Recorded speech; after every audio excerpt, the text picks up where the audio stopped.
sobat-sobat, kita berjumpa lagi di program Sekedar Berbagi dari saya. Episode yang ke-40. Apa kabar? Tetap luar biasa. Fantastik. Yes. Salam sehat, salam damai, dan tetap optimis. Hari ini saya akan berbagi sebuah tema, yaitu inspirasi kehidupan bagi kita, bahkan bagi dunia, dari seorang wanita buta yang bernama Frances Jane Crosby, biasa disebut Fanny Crosby. Terlalu sayang kalau kisah yang begitu inspiratif, memberi kontribusi yang besar bagi kehidupan ini, jika tidak saya sharekan, tidak saya bagikan kepada sobat-sobat semua. Dia sangat terkenal, disebut sebagai Ratu Himne Rohani, Himne Kristen. Himne dari bahasa Yunani yaitu himnos, artinya lagu pujian, lagu kemuliaan. Dia menjadi himnistis yang sangat produktif sepanjang sejarah sampai saat ini. Karena sekalipun dia buta tapi menghasilkan ribuan, lebih dari 8.000 himne dan puisi-puisi yang ia ciptakan. Dan titik balik yang bisa kita catat, pada tahun 1844 dia menerbitkan volume yang pertama, yaitu The Blind Girls and Others Poems.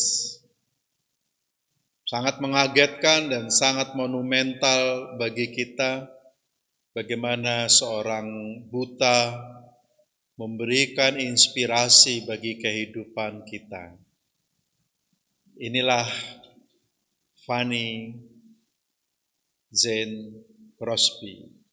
Saya akan berbagi secara serial. Ia lahir di New York pada tanggal 24 Maret 1820, awal abad 19 ya. Ayahnya John Crosby dan ibunya Mercy Crosby. Berangkat dari keluarga miskin yang pada waktu itu tentu saja kehidupan sangat susah sekali.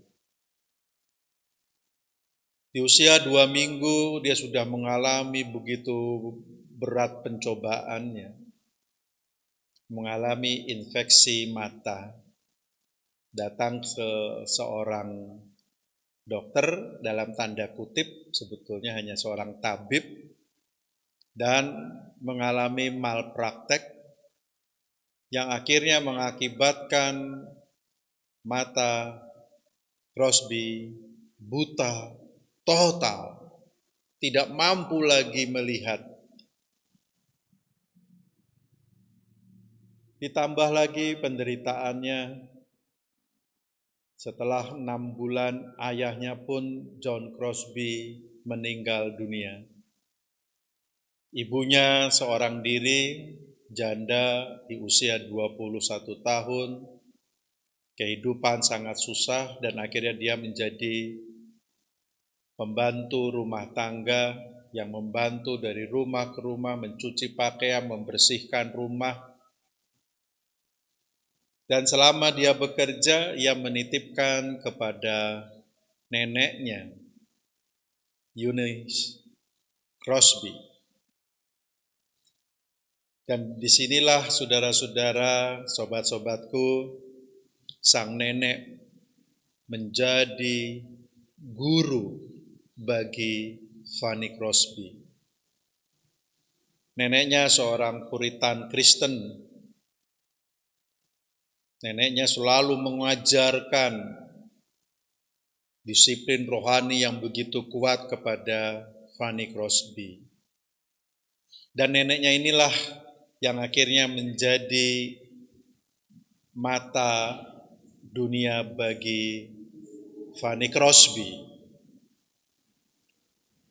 Ia dilatih menghafal ayat-ayat dari kitab-kitab Taurat, menghafal Amsal, menghafal Mazmur, menghafal Injil, dan seterusnya.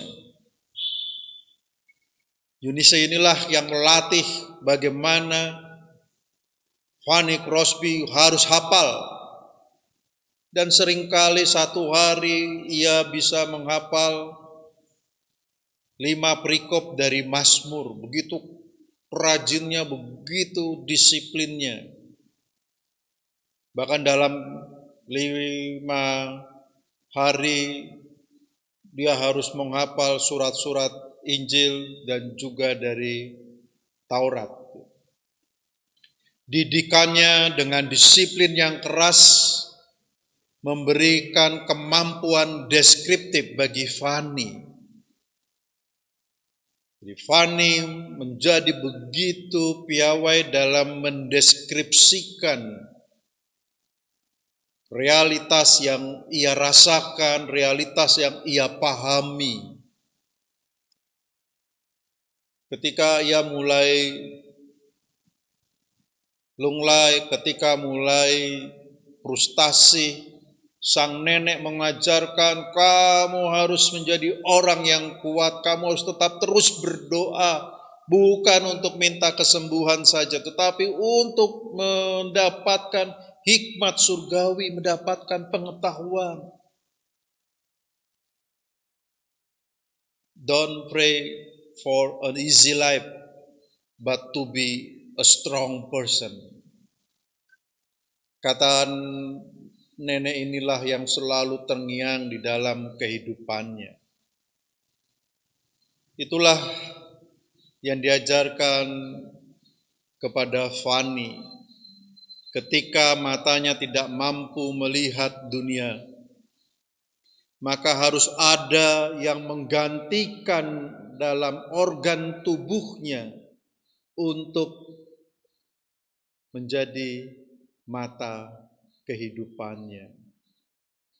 Maka sebagai ganti fungsi mata, sang nenek melatih dan meningkatkan daya ingat Fanny Crosby, the power of memory. Pada usia 15 tahun, barulah Fanny bisa masuk ke sekolah khusus untuk orang-orang buta di New York, Institute for the Blind.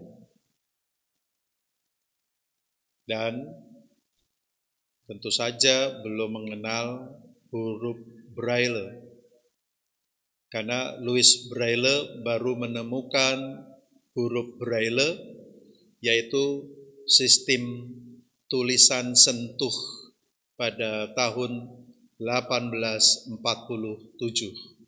Seorang Prancis yang mampu membuat orang-orang buta dapat membaca bukan dengan sistem melihat, tetapi dengan sistem tulisan sentuh. Ia menjadi anggota gereja Metodis.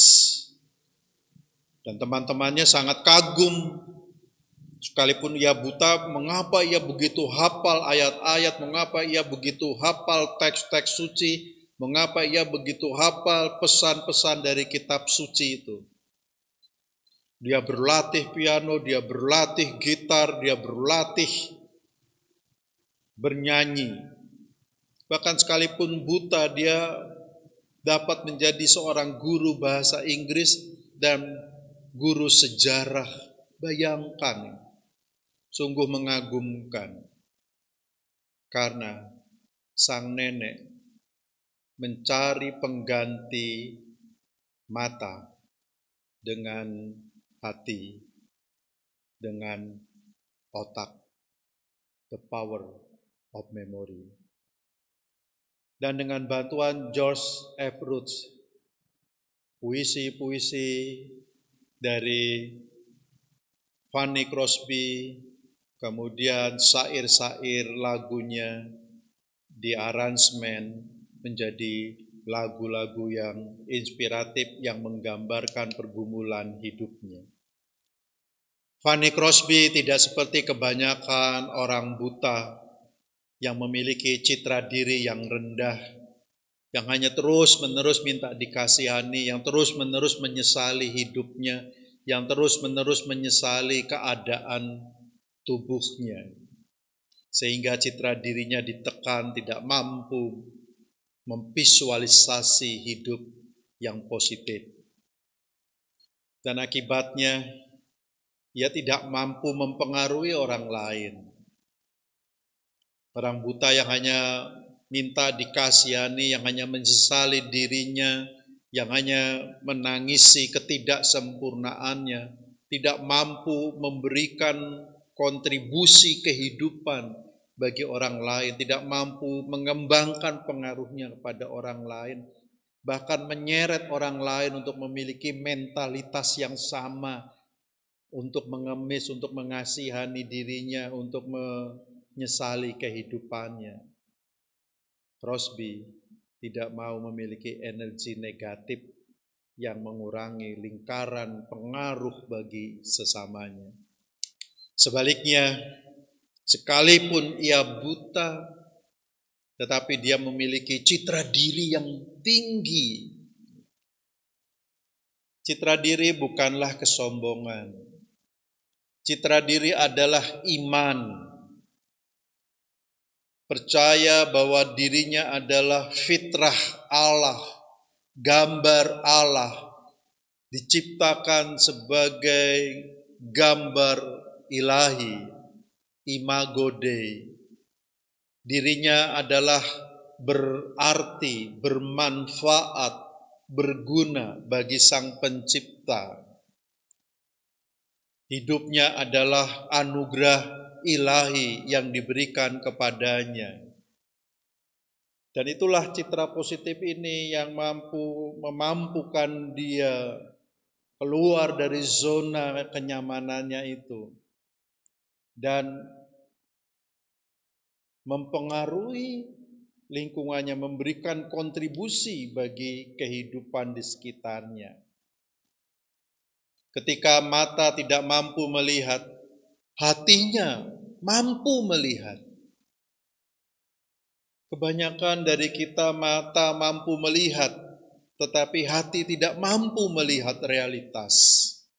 Akhirnya keputusan-keputusan yang kita ambil pun tidak bermanfaat bagi kehidupan.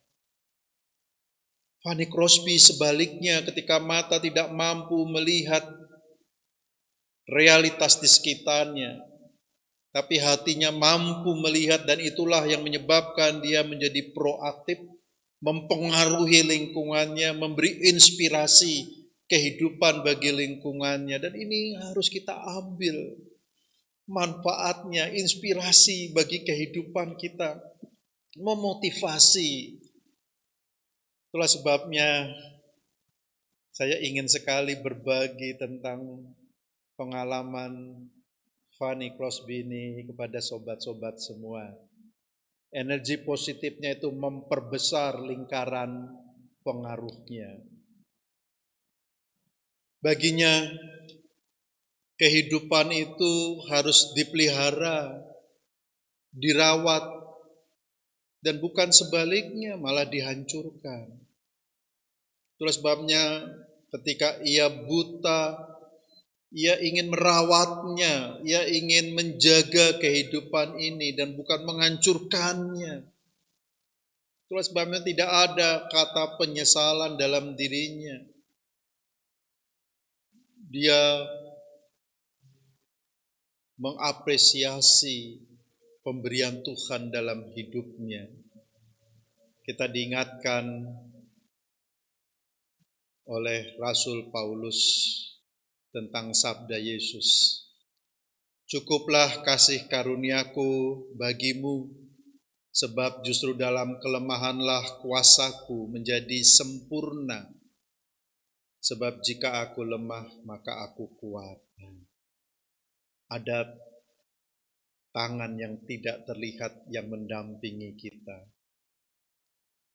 Itulah sebabnya lagu-lagu yang dia ciptakan, puisi-puisi yang ia ciptakan adalah ekspresi imannya, ekspresi pengharapannya, ekspresi dari doanya, ekspresi tentang cinta kasihnya kepada diri, keluarga, orang lain. Nah, pada kondisi-kondisi tertentu, pada saat ia mengalami pergumulan-pergumulan tertentu, ia menciptakan lagu. Syairnya tidak terlalu jelimet, syairnya sangat simpel sekali. Karena baginya lagu-lagu adalah sebuah ekspresi doanya, ekspresi imannya, ekspresi pengharapannya, ekspresi cinta kasihnya. Maka ketika ia merasakan bahwa dirinya buta, siapakah yang dapat membimbingnya? Siapakah yang dapat menolongnya? Ia menciptakan sebuah lagu, I must have the Savior with me. Diterjemahkan dalam Kidung Jemaat 402, ku perlukan juru selamat. Yuk kita nyanyi bareng-bareng yuk. Kita rasakan syairnya, bagaimana mengekspresikan doa, harapan, pergumulan, dan cinta kasih Allah yang dirasakan dalam dirinya. Ku perlukan juru selamat, agar jangan ku sesat. Selalu harus ku rasakan bahwa Tuhanku dekat. Maka jiwaku tenang, takkan takut dan enggan, bila Tuhanku membimbingku di malam pun tentram. Ku perlukan juru selamat, karena imanku lemah. Hiburannya menguatkan, sungguh tiada bandingnya.